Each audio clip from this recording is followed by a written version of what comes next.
پاکستان اور دنیا بھر میں لاکھوں دیکھنے اور سننے والوں کو ارشد شریف کا اسلام۔ ناظرین، نیشنل اکاؤنٹیبلٹی بیورو کا آج ایگزیکٹو بورڈ کا ایک اور اجلاس ہوا اور اس میں اسحاق ڈار سابق وزیر خزانہ کے خلاف ایک اور انکوائری کی آتھرائزیشن دے دی گئی ہے۔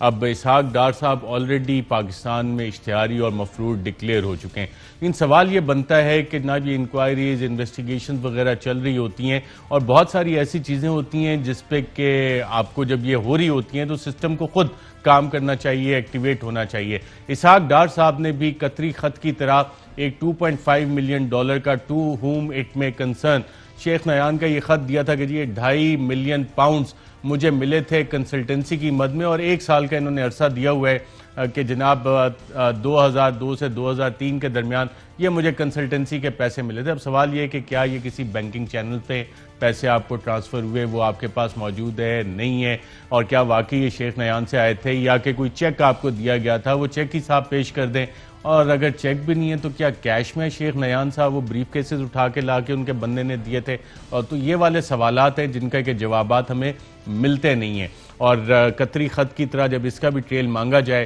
تو وہ سوالات کی رہ جاتے ہیں، اور پھر کہتے ہیں BBC انٹرویو میں کہ جی میری ایک ہی پراپرٹی ہے۔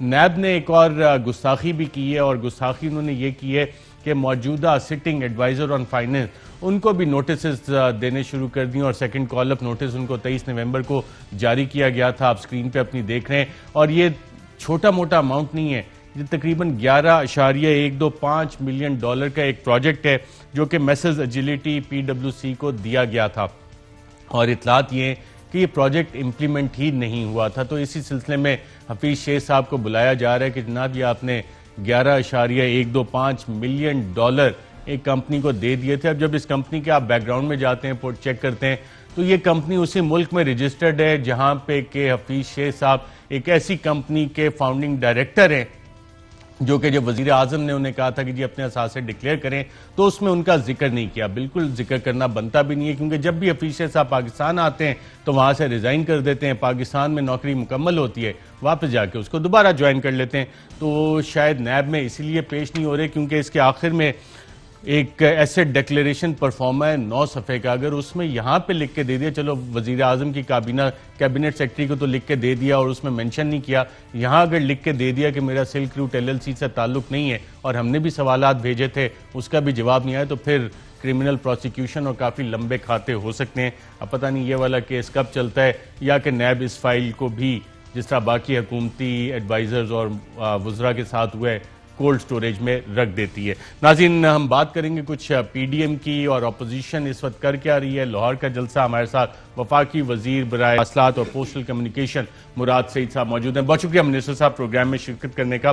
ایک سوال اکثر لوگ آج کل کر رہے ہیں کہ پولیٹیکل ٹیمپریچر اتنا زیادہ بڑھ گیا ہے تو اپوزیشن کے ساتھ کوئی ڈائیلاگ ہو سکتا ہے؟ شہباز شریف صاحب باہر آئے تھے، انہوں نے گرینڈ نیشنل ڈائیلاگ کی بات کی، اپوزیشن بھی کہتی ہے کہ جی حکومت، اور خاص طور پہ آپ کو بھی کافی کریڈٹ دیتے ہیں اپوزیشن کے لوگ کہ جی آپ جس طرح کی تقریریں کرتے ہیں تو بات چیت نہیں ہو سکتی، بات چیت کا چانس ہے اپوزیشن کے ساتھ؟ بسم اللہ الرحمن الرحیم۔ دیکھیں ارشد بھائی، آپ بات کس چیز کے اوپر کرتے ہیں؟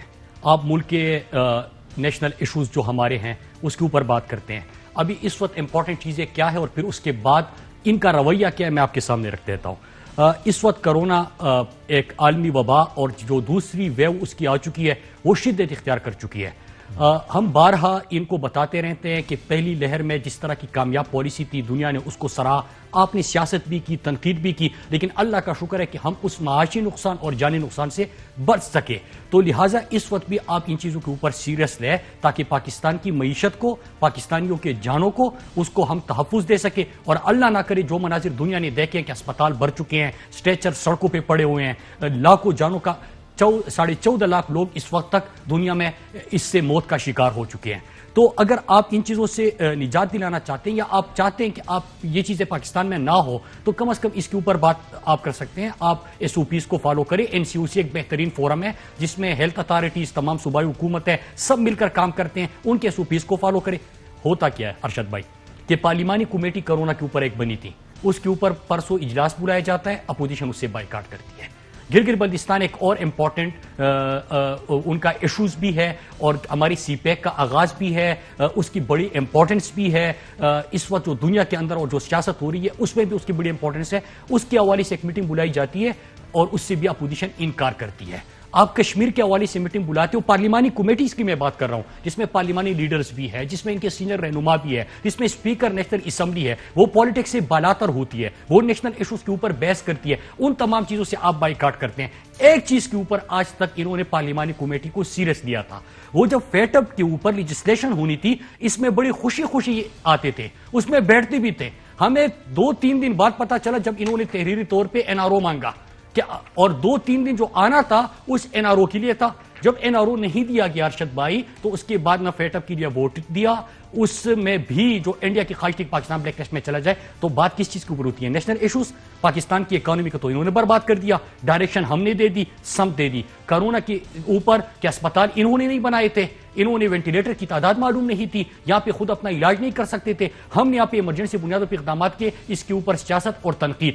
یہاں تک کہ یہ تو آئے ہیں کہ ہم نے کرونا پھیلاؤ مہم چلانی ہے. یہ تو اس وقت کرونا پھیلاؤ مہم کی طرف جا رہے ہیں. اگر آپ نے بات کرنی ہے ارشد بھائی, آپ نیشنل ایشوز کے اوپر بات کریں, آپ پاکستان کے جو اہم ترین عوامی مسائل ہے اس کے اوپر بات کریں. بدقسمتی ہے ارشد بھائی, بدقسمتی یہ ہے کہ اپنی ذات کے علاوہ ان کو کچھ نظر نہیں آتا. ان کی نظر میں پارلیمنٹ جو ہے وہ چوری بچانے کا اور جمہوریت چوری کرنے کا نام ہے. ایک یہ بھی الزام آ رہا ہے کہ آپ کی حکومت باقاعدہ طور پہ فیسیلیٹیٹ کر رہی ہے. آپ کے پاس ایک پوری لا منسٹری ہے, پروسیکیوٹر جنرلز آپ کے پاس ہوتے ہیں, اٹارنی جنرل کا آفس آپ کے پاس ہے. مریم نواز شریف صاحبہ بیل پہ باہر ہیں, اور اسلام آباد ہائی کورٹ نے جب ان کو بیل گرانٹ کی تھی تو اس آرڈر کو جب آپ پڑھیں تو اس میں جو فورجری والا ان کا کیس تھا اس حوالے سے بڑی اسپیسیفک ڈائریکشنز تھیں اسلام آباد ہائی کورٹ کی. اور میں نے آج فالو اپ لینے کی کوشش کی, آپ کے پروسیکیوٹرز نے, نیب کے پروسیکیوٹرز نے, گورنمنٹ پروسیکیوٹر نے, وہ جو مقدمہ کرمنل پروسیجر کوڈ کے تحت ہونا تھا فورجری کا, وہ آج کی تاریخ تک کہیں آپ کی اطلاع ہے کہ رجسٹر ہوا ہے؟ دیکھیے ایک چیز ہے کہ یہ جو ابھی اس وقت میرے خیال سے اگلے ہفتے کوئی کیس 9 دسمبر کو دوبارہ اس کیس کی ہیرنگ آ رہی ہے, کیس لگا ہوا ہے اور یہ بیل پہ بھی ہے. یہ جو آپ کا سوال ہے اس کے جواب سے پہلے دیکھیے بدقسمتی ہماری دیکھیے, یہ آ کے روزانہ تقریریں کرتے ہیں, جلسازی میں آپ پکڑے جاؤ, آپ کے کرپشن کے کیسز ہو. حکومت نے تو جعلسازی کا مقدمہ ہی نہیں بنایا ابھی تک. یہ بینیفیشل اونر ہے, مقدمے تو ان کے عدالتوں میں کیسز چل رہے ہیں نا. اگلے ہفتے بھی ان کے ایک کیس میں سزا ہوئی, لیکن جو اسلام آباد ہائی کورٹ نے جب بیل دی تھی اس میں بڑا اسپیسیفک اس ججمنٹ میں کہا گیا ہے کوئی ڈائریکشنز ہیں جس کو ابھی تک فالو نہیں کیا گیا. دیکھیے اداروں کا کام ہوتا ہے, جو ادارے ہیں جو ان چیزوں کو دیکھ رہے ہیں, عدالتوں میں ان کے کیسز چل رہے ہیں. ارشد بھائی میں یہی کہہ رہا ہوں کہ ابھی یہ بینیفیشل اونر تھی ان اپارٹمنٹس کی, ان جائیدادوں کی, جس کے اوپر پاناما میں جو 4 فلیٹس آئے تھے, اس کی بینیفیشل اونر کون تھی؟ یہی مریم نواز تھی. لیکن یہاں پہ آ کے اچھا اس کے پاس کون سی ذرائع آمدن تھی؟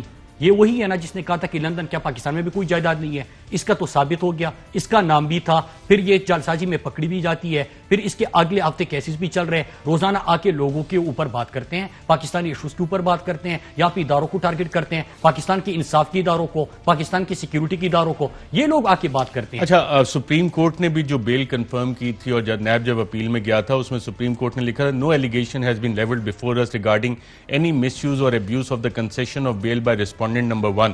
اور جو باقی مریم بی بی کے بارے میں کہا تھا, another of the said respondent is a woman and law envisages concession for her in the matter of bail and the sentence of imprisonment passed by the trial court. Yet another of the said respondent جو صفدر کے بارے میں. اب یہ والی ساری چیزیں اس حوالے سے آئی ہیں, بیل مس یوز کی ہے کہیں رسپونڈنٹ نمبر 1 نواز شریف نے, وہ تو اشتہاری بھی ڈکلیئر ہو گئے.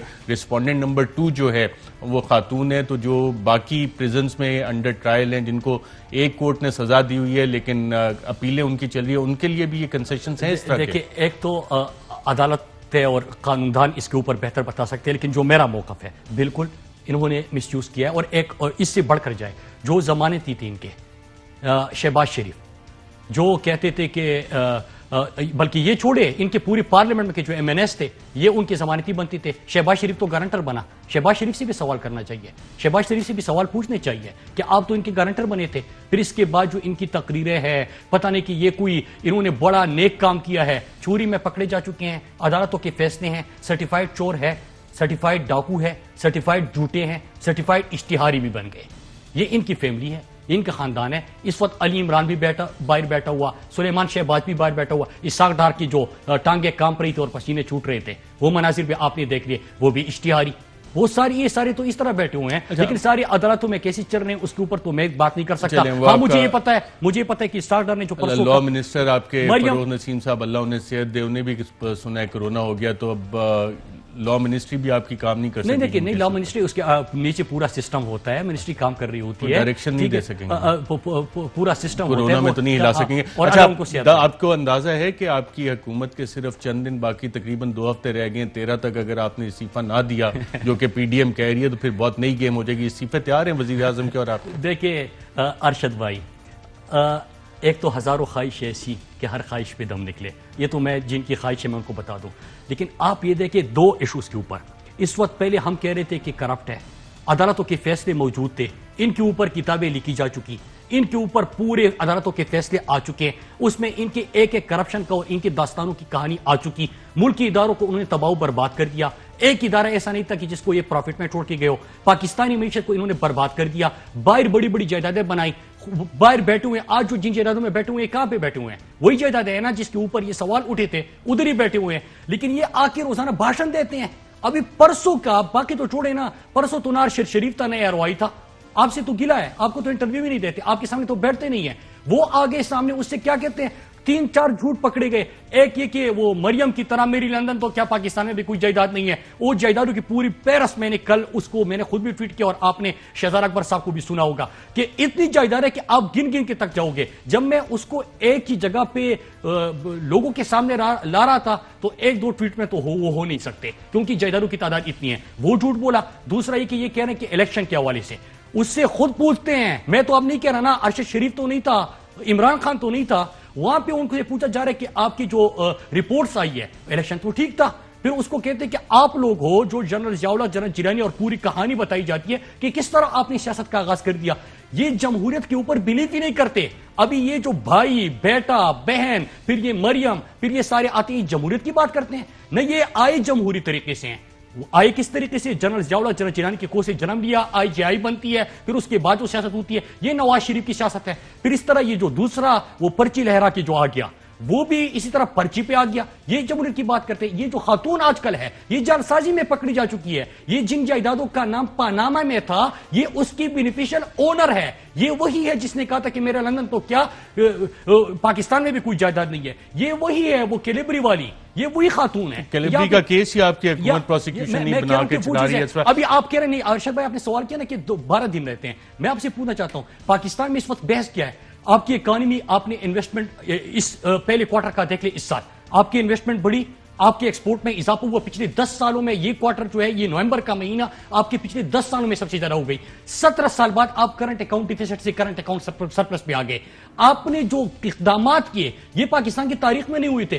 ہم کر رہے ہیں کیونکہ ملک کے لیے کر رہے ہیں. یہ آئے تھے اپنی ذات کے لیے, ان کے لیے. میں پھر ریپیٹ کر دوں کہ پارلیمنٹ ہے, نام ہے چوری بچانے کا, جمہوریت نام ہے چورے اور ڈاکے ڈالنے کا. یہ سلسلہ ختم. اور اگر انہوں نے استعفے دے دیے, کیونکہ استعفے کی آپشن بھی وہ دیکھ رہے ہیں, آپ قبول کریں گے استعفے؟ آگے سنیے, بالکل بسم اللہ کیجئے, الیکشن کرا دیں گے اس کے اوپر. ان کی سیاست تو ویسی بھی ختم ہو چکی ہے. میں آپ کو ایک اور چیز بتاؤں ارشد بھائی, یہ جو ان کے بیانات ہیں, یہ لوگوں کو کرونا پھیلاؤ مہم کی طرح کے لیے اکسانا, لوگوں کی جانوں سے کھیلنا. بلاول ہاؤس میں تقریب ہے, پہلے تو SOPs تو کمال کے, محدود لوگ ہیں, اس کے بعد کہا جاتا ہے کہ پہلے کرونا ٹیسٹ لے کے آؤ.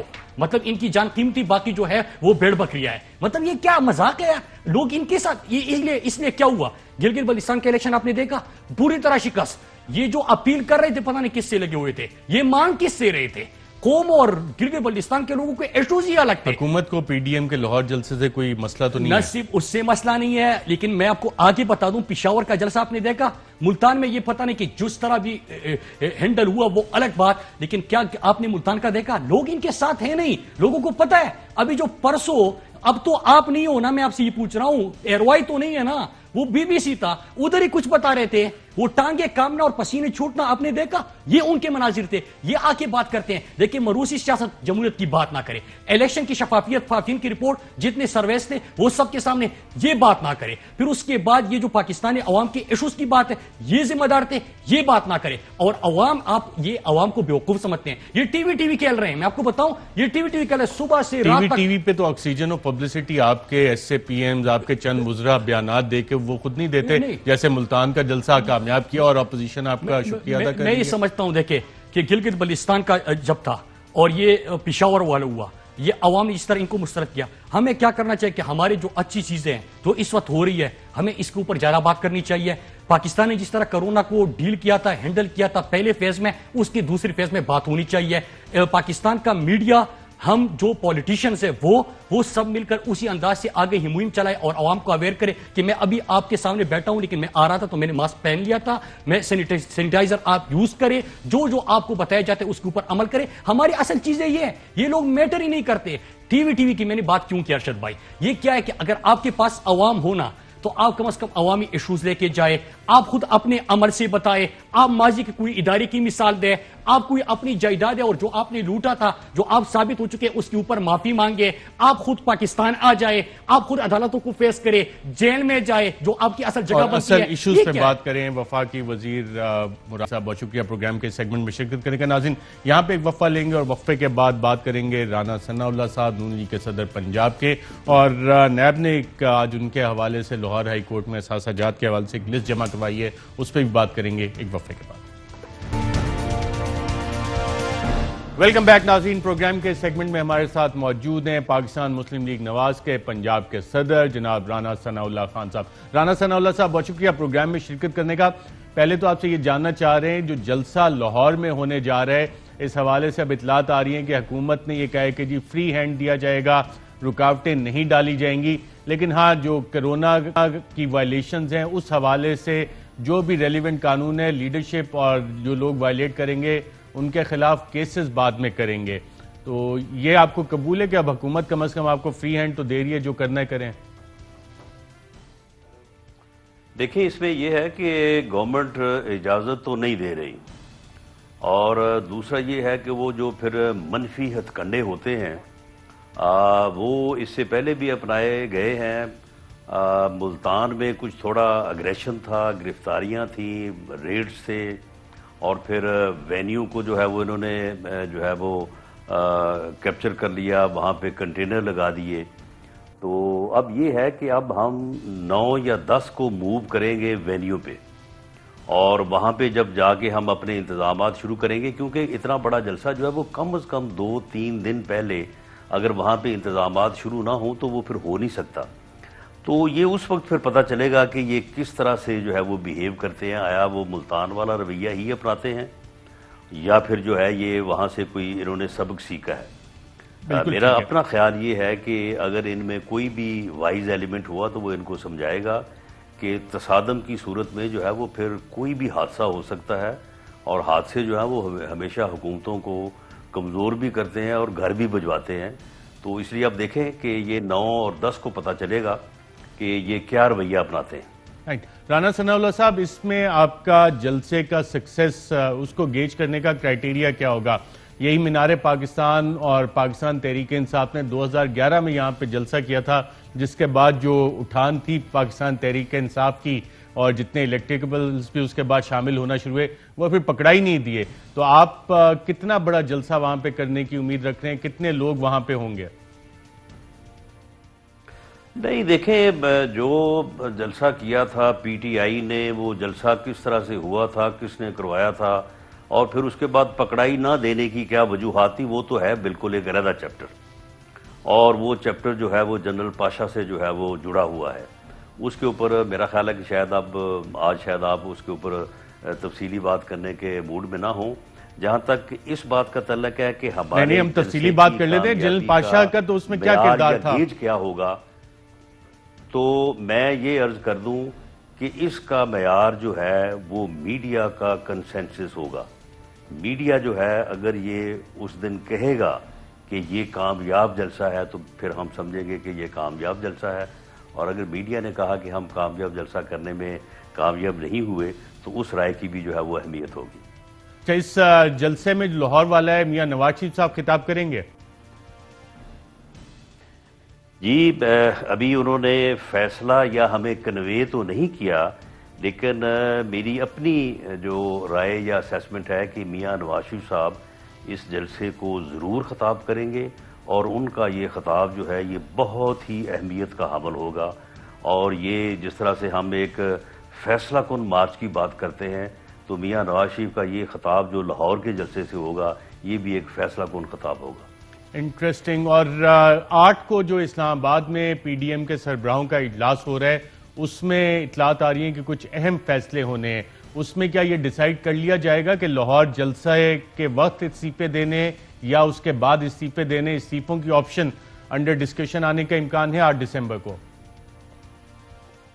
جی دیکھیں، جو سربراہی اجلاس ہونے جا رہا ہے 8 دسمبر کو، اس میں میری انفارمیشن کے مطابق 13 دسمبر کا جو کہ جلسوں کا جو مرحلہ تھا بڑا ہی پرامن اور بے ضرر، تو اس کے بعد اگلا مرحلہ جو ہے وہ کیا ہوگا؟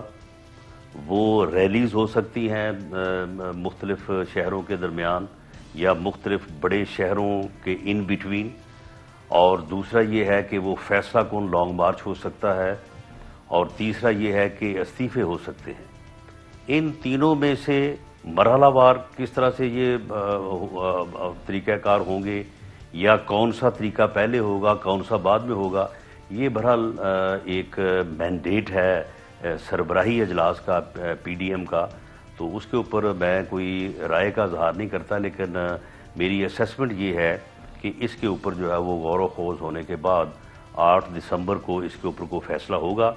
ہو سکتا ہے وہ فیصلہ اس دن اناؤنس نہ ہو، اور وہ فیصلہ جو ہے وہ 13 دسمبر لاہور کے جلسے میں اناؤنس ہو۔ رائٹ۔ اور رانا ثناء اللہ صاحب، آپ کی جماعت استعفے دینے کے لیے تیار ہے قومی اسمبلی سے، صوبائی اسمبلیوں سے؟ جی، میاں نواز شریف صاحب نے اے پی سی کی میٹنگ میں یہ 2 ٹوک انداز میں کہہ دیا تھا کہ ہم استعفے دینے کو تیار ہیں۔ اس کے بعد ہم پوری ایکسرسائز مکمل کر چکے ہیں، اپنے ایم این اے سے بھی اور اپنے ایم پی اے صاحبان سے بھی۔ اور اس وقت پاکستان پیپلز پارٹی تیار نہیں ہوئی تھی استعفے دینے کے لیے؟ جب کہا جائے گا اس وقت جو ہے وہ پی ایم ایل این جو ہے وہ استعفے دینے کو تیار ہے۔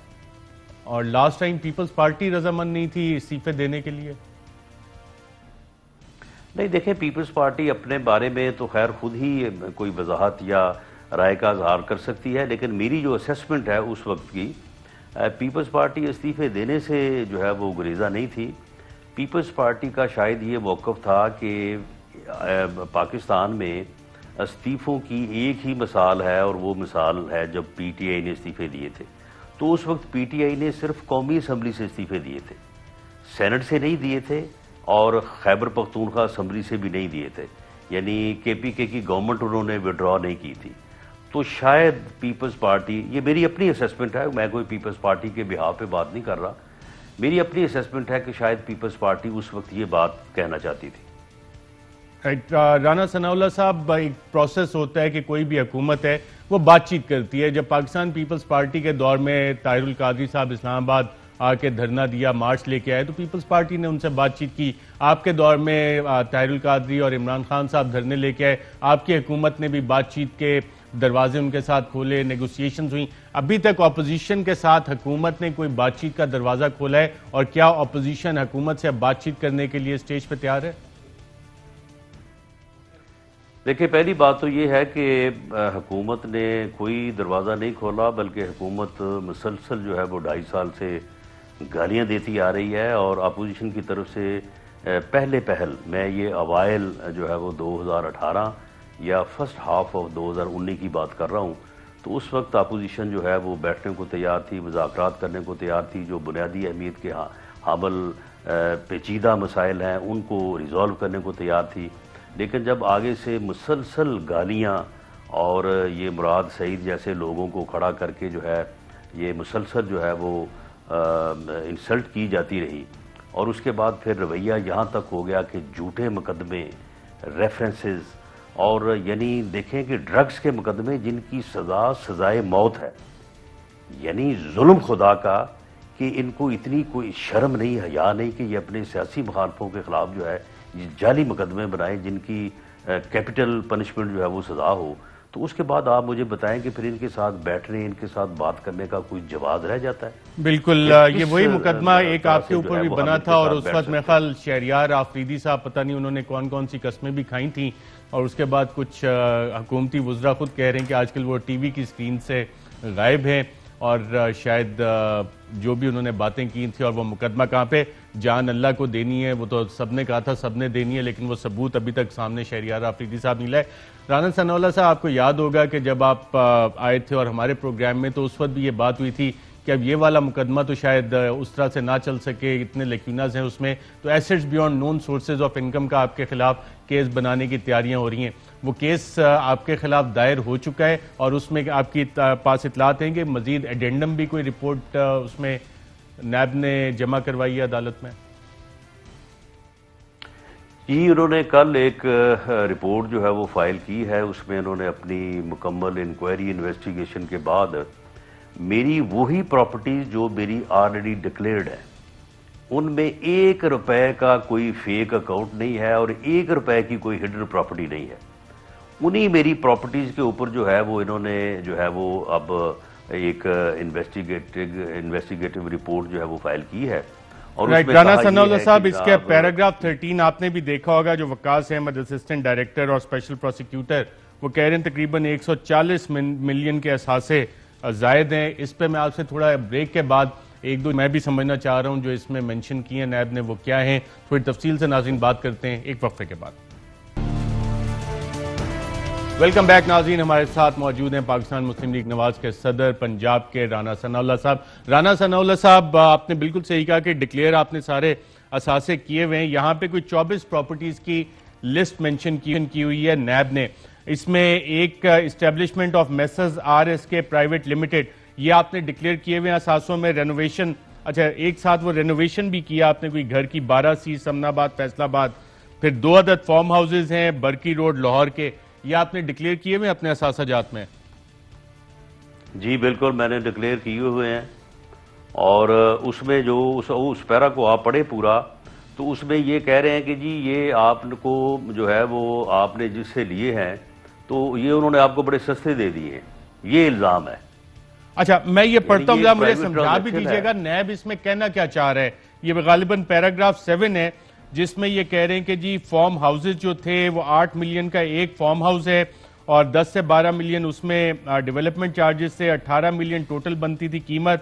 آپ نے 5.3 ملین کے لیے کمٹمنٹ آپ نے یہ دی کہ اگر آپ اس کم پرائز پہ آپ کو دینے کی کمٹمنٹ یہ تھی کہ اگر آپ یہ فارم ہاؤس بیچیں گے تو دوبارہ انہی صاحب کو بیچیں گے جن کو Muhammad Ramzan Sheikh owner of messrs Hasnain Cotex, اور پھر یہ پرچیز کیے سمٹ انٹرٹینمنٹ نے، company owned by his wife and son at a price of ₹70 million year 2017 and 18، اور اس میں وہ کہہ رہے ہیں کہ accused petitioner at much cheaper rate than the actual market value and paid insufficient consideration by misusing his position۔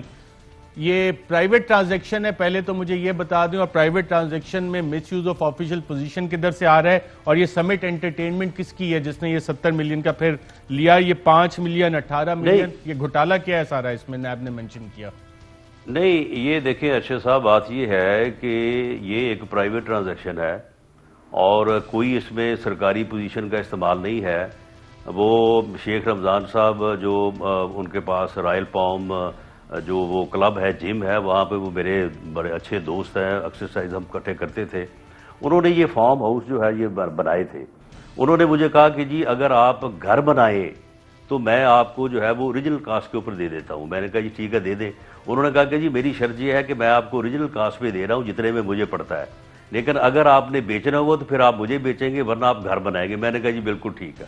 وہ انہوں نے مجھے دے دیا، جو ان کی اوریجنل کاسٹ تھی 5 یا 6 ملین۔ وہ ویسے انہوں نے مارکیٹ میں ہو سکتا 8 کا بیچا ہو، 7 کا بیچا ہو، یہ میرے علم میں نہیں ہے۔ اب اس کے بعد وہاں پہ فیز 7 جو ہے وہ ڈیفنس کا، وہ جو ہے وہاں پہ ڈیولپ ہو گیا۔ اس کے ڈیولپ ہونے سے یہ جو جگہ ہے اس کی قیمت جو ہے وہ کوئی 4 5 6 گنا بڑھ گئی۔ تو اس وقت مجھے پھر یہ خیال آیا، میں نے کہا کہ میں نے اتنی مہنگی چیز میں جگہ پہ گھر کیا بنانا ہے، تو میں نے پھر ان کو شیخ صاحب کو کہا کہ جی میں تو اس کو سیل کرنا چاہتا ہوں۔ تو آپ اس میں جو آپ اس کی موجودہ ویلیو کے مطابق جتنا کٹ لگانا چاہتے ہیں کٹ لگا لیں، اور باقی پیسے جو ہے مجھے دے دیں، میں اس کو سیل کرنا چاہتا ہوں۔ انہوں نے پھر خود ہی اس کو جو ہے وہ واپس مجھ سے لے لیا 70 ملین میں، اور بعد میں میرا خیال ہے انہوں نے کچھ سال بعد اس کو شاید 110 ملین میں جو ہے انہوں نے اس کو سیل کیا۔ اب یہ ایک پرائیویٹ ٹرانزیکشن ہے، کوئی آدمی مجھے جو ہے وہ چیز اپنی ریئل کاسٹ پہ دے دے یا منافع پہ دے دے یا مجھ سے منافع پہ لے لے، اس میں مجھے یہ بتائیں کہ اس میں گورنمنٹ لاس کیا ہے یا اس میں پوزیشن کا استعمال کیا ہے؟ بالکل ٹھیک ہے۔ دو تین اور بھی جو دکانوں کے حوالے سے چیزیں مینشن ہیں، بسم اللہ ہاؤسنگ سوسائٹی ہے، وہاں بھی یہی رسیدوں کا مسئلہ ہے کہ جی چیزیں سستی خریدی ہیں، ڈکلیئر اس کی ایکچوئل مارکیٹ ویلیو زیادہ ہے، کوئی قیمتیں کم ظاہر کی گئی ہیں۔ نہیں دیکھیں جی دیکھیں ارشد شریف صاحب، آپ ایک پراپرٹی خریدتے ہیں، اس پراپرٹی کا ایک ٹائٹل ڈاکومنٹ، اس کی رجسٹری ہوتی ہے، آپ نے اس رجسٹری کو ہی ڈکلیئر کرنا ہے نا۔ میں نے جو پراپرٹی خریدی اس کو جتنی قیمت پہ اس کی رجسٹرڈ سیل ڈیڈ گورنمنٹ نے مجھے بالکل ڈن ہو گیا۔ میں کر کے اسی لیے دی رانا کہ صاحب آپ سے یہ اس پوچھنا چاہ رہا تھا، پراپرٹی کے کیونکہ اس میں نے یہ ڈاکومنٹ ساری کے ذریعے سے چیزیں مالک ہیں۔ میں نے جب میں یہ نے وہ ساری ڈکلیئر چیزیں کر پڑھی ہیں تو ایک بنیادی سوال ذہن میں یہی آتا ہے کہ اس میں سرکاری خزانے کو نقصان کدھر ہوا، کرپشن کا ہے؟ یہ تو پرائیویٹ ٹرانزیکشنز ہیں، سیل پرچیز اور رسیدیں وغیرہ پرائیویٹ بزنس ڈیلنگز ہیں۔ آپ کانفیڈنٹ ہیں کہ اے این ایف کی کیس کی طرح اس کیس میں بھی آپ باعزت بری ہو جائیں گے اور کچھ ثابت نہیں ہوگا؟ دیکھیں اس میں نہ صرف باعزت بری ہو جاؤں گا، بلکہ میں سمجھتا ہوں کہ یہ میرے اوپر یہ کیس بنا رہے ہیں تو اس کے بعد تو پھر کوئی بندہ بچتا نہیں ہے۔ آپ مجھے بتائیں کہ یہ بنی گالا جو ہے، یہ جتنے میں انہوں نے ڈکلیئر کیا ہے یہ اتنے کا ہے؟ ڈیفنس میں نے جو پلاٹ لیا ہے، میں نے 2 پلاٹ لیے ہیں ڈیفنس میں، ایک پلاٹ کا کہتے ہیں کہ جی یہ ٹھیک ہے، اس کی کاسٹ جو آپ نے شو کی ہے، ڈکلیئر کی ہے 2.5 ملین اتنی ہی ہے، اور دوسرے کو کہہ رہے ہیں کہ نہیں یہ آپ نے جو ہے وہ کم شو کی ہے۔ اب ڈی ایچ اے میں جو رجسٹریاں ہوتی ہیں، جو ٹائٹل ڈاکومنٹ بنتا ہے وہ میں بناتا ہوں، وہاں پہ میرا اختیار چلتا ہے۔ وہ بھئی میں نے پلاٹ خریدا ہے جتنے کا انہوں نے مجھے ٹائٹل ڈاکومنٹ بنا کے دیا ہے، رجسٹری بنا کے دی ہے، اور اس سال میں ڈی ایچ اے نے ہزاروں رجسٹریاں کی ہیں اور اسی قیمت میں کی ہے، اسی قیمت میں لوگوں کو پلاٹ جو ہے وہ رجسٹری کر کے دیے ہیں، بیچے ہیں، تو میں نے وہی شو کرنا تھا نا، وہی ڈکلیئر کرنا تھا۔ تو اس طرح سے تو پھر جو ہے یہ پکڑیں پھر سب کو۔ رانا ثناء اللہ صاحب، جو ہے وہ آپ کے حوالے property سے جو ہے وہ آپ کے حوالے سے اتنی محنت کیوں ہو رہی ہے؟ پہلے اے این ایف میں محنت ہو رہی تھی، اب یہ نیب میں اس طرح سے محنت ہو رہی ہے، تو یہ محنت کچھ انہیں بتائیں کہ صحیح طرح سے کر لیں، یہ والے کیسز اس طرح سے بنتے ہیں؟ یہ محنت جو ہے یہ پہلے میرے خلاف یہ محنت ہوتی رہی، جب اس محنت سے کچھ حاصل نہ ہوا تو پھر ڈرگز جو ہے وہ میرے اوپر ڈالے گئی، جب اس ڈرگز کے مقدمہ جو ہے وہ بھی پھر نہ چل سکا، اس میں بھی یہ ثبوت پیش نہ کر سکے، 6 مہینے جو ہے وہ قید تنہائی میں انہوں نے ایک یعنی پنجرہ نما سیل میں مجھے بند رکھا۔ 6 مہینے بعد 24 دسمبر کو میری ضمانت ہوئی ہائی کورٹ سے، 25 کو چھٹی تھی، 26 کو میں باہر آیا ہوں، 27 کو جناب نیب والے کھڑے تھے۔ اب نیب والے جو ہیں یہ 10 مہینے میری جو ہے یہ سارا جمع تفریح کرتے رہے ہیں۔ اب میرا وارنٹ آف اریسٹ انہوں نے جاری کیا ہے 19 نومبر کو، یعنی یہ آج سے کوئی 10 12 دن 13 دن پہلے۔ تو اب یہ آپ دیکھ لیں کہ اس آپ کے تو اریسٹ وارنٹ ہو رہے ہیں۔ میں اگر آپ کو یہ بتاؤں کہ کون سی ضرورت تھی؟ حفیظ شیخ صاحب جو ایڈوائزر ہیں پرائم منسٹر کے آن اکانومی، انہیں نیب بار بار نوٹس دے رہا ہے اور وہ پیش ہی نہیں ہو رہے، اور معاملہ اس حوالے سے ہے 11.125 ملین ڈالرز کا، جو کہ کیئر پروجیکٹ کو دیے گئے میسرز ایجیلیٹی PWC کو، اور پہلے ان کو 28 اکتوبر کو بلایا تھا، پھر 1 دسمبر کو بلایا تھا۔ حفیظ شیخ صاحب نہ 28 اکتوبر کو پیش ہوئے نہ 1 دسمبر کو پیش ہوئے، اور یہ کمپنی بھی وہیں پہ رجسٹرڈ ہے جہاں پہ سلک روٹ LLC کے فاؤنڈر ڈائریکٹر کے طور پہ اپنا بزنس کرتے تھے۔ لیکن بہرحال یہ بھی سلسلہ چل رہا ہے۔ آپ کے خیال میں حفیظ شیخ صاحب کو پیش ہونا چاہیے نیب کے آگے یا نہیں؟ جی بالکل پیش ہونا چاہیے، لیکن دیکھیں نیب جو ہے، نیب تو اس وقت ایک پولیٹیکل انجینئرنگ کا جو ہے وہ یعنی ادارہ بن چکا ہے، اور یہ اب PDM کی تحریک جو ہے اس کو یہ مینیج کر رہا ہے۔ اب یہ 19 نومبر کو میرے جو انہوں نے وارنٹ آف اریسٹ جاری کیے ہیں، اول تو یہ وارنٹ آف اریسٹ جب جاری کرتے ہیں ان کو خفیہ رکھتے ہیں، بتاتے نہیں ہیں، اور اس کے بعد جو ہے وہ پھر عدالت میں سے جب کوئی بیل وغیرہ یا سٹے وغیرہ خارج ہو تو پھر اریسٹ کرتے ہیں۔ تو میرا یہ وارنٹ انہوں نے ایشو کیا، ساتھ ہی اس کو پبلک کر دیا. تو یہ ساری یہ یعنی ایک دباؤ ہے، ایک پریشر ہے اس موومنٹ کے حوالے سے، میری ان پولیٹیکل ایکٹیویٹیز کے حوالے سے جو میری گورنمنٹ کے خلاف ہے. یہ نیب جو ہے، یہ نیب کوئی احتساب کا دائرہ نہیں ہے، یہ کوئی احتساب نہیں کر رہا. ان کے جو آفیسر جو ہیں وہ ہمارے ساتھ انویسٹیگیشن کرتے رہے. میں نے ان کو خود کہا، میں نے کہا کہ بات سنو، تمہارا ضمیر ہے، تم نے خدا کو جواب دینا ہے. مجھے یہ بتاؤ کہ یہ تم مجھ سے جو حساب کتاب کر رہے ہو، آپ مجھے بتاؤ کہ اس میں کوئی کرپشن، اس میں کوئی جو ہے وہ میل پریکٹس کی بات بنتی ہے. وہ کہتے ہیں کہ جی ہم کیا کریں جی، ہم تو جو ہمیں کہا جا رہا ہے وہ ہم آپ سے جو ہے وہ پوچھ رہے ہیں. تو یہ نیب کا حال ہو چکا ہے. تو یہ کوئی احتساب کا دائرہ نہیں ہے، یہ پولیٹیکل انجینئرنگ ہو رہی ہے، اور گورنمنٹ جو ہے اس کو پوری طرح سے اپنے مخالفین کے خلاف جو ہے ایک ہتھیار کے طور پہ استعمال کر رہی ہے. رانا ثناء اللہ صاحب بہت شکریہ پروگرام میں شرکت کا. ناظرین آج کے پروگرام میں اتنا، اجازت دیجیے گا. اللہ حافظ.